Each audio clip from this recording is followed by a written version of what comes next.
ரூபா எக்ஸ்ட்ரா சொல்லி 5 ரூபா குறைச்சா தான் திட்டு. கரெக்டாக 20 ரூபா 5 ரூபா. எங்கேருந்து வரீங்க நீங்கள்? எங்கண்ணா? நாசக்குப்பம் பட்டாபிராம் கிட்ட. சொந்த விவசாயமா இது? அதே போட்டு நானே வாங்கிலாம் ரோட்லேயே 5 ரூபா வாங்கி போகிறாங்க. ஆமாம். வீட்டில் இருந்து படி ஒன்று வாங்குறாங்க. எவ்வளோ திட்டு 5 ரூபா போட்டு கொடுக்கணும். அதில் குறைச்சி கொடுக்குறாங்க. என்ன பண்ணுறது? நம்ம விவசாயத்தில் அங்கேயே வாங்கி போய் 5 ரூபா வாங்கி போய் 70 ரூபா வைக்கிறாங்க. அவங்க கிட்ட வாங்குறாங்க. எவ்வளோ நாள் இது வளருதுக்கு? எது வளர வல்லாறு வரதுக்கு கரெக்டாக 6 மாதம் ஆச்சு. இது வருதுக்காண்ணா? அது பில்லு வாரத்துக்கு ஒரு வாட்டி பில்லு வச்சு. ஓ உள்ள பில்லு முடிச்சுன்னா வராது. பில்லு தான் வாங்கி போகும். ஐயோ.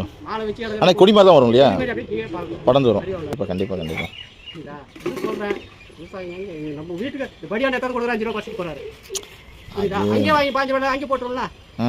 கஸ்டமரும் வேணும், அவங்களும் வேணும். கண்டிப்பாக கஸ்டமரும் வேணும், இந்த கஸ்டமரும் வேணும், அவங்களும் வேணும். சரி 5 ரூபா கம்மியாக சரி சாப்பிடு. முந்தா நாளைக்கு வாங்கிட்டு போச்சு. உங்கள் பேருண்ணா? என் பேர் ரவிங்க. சரி நன்றிங்க. சரி.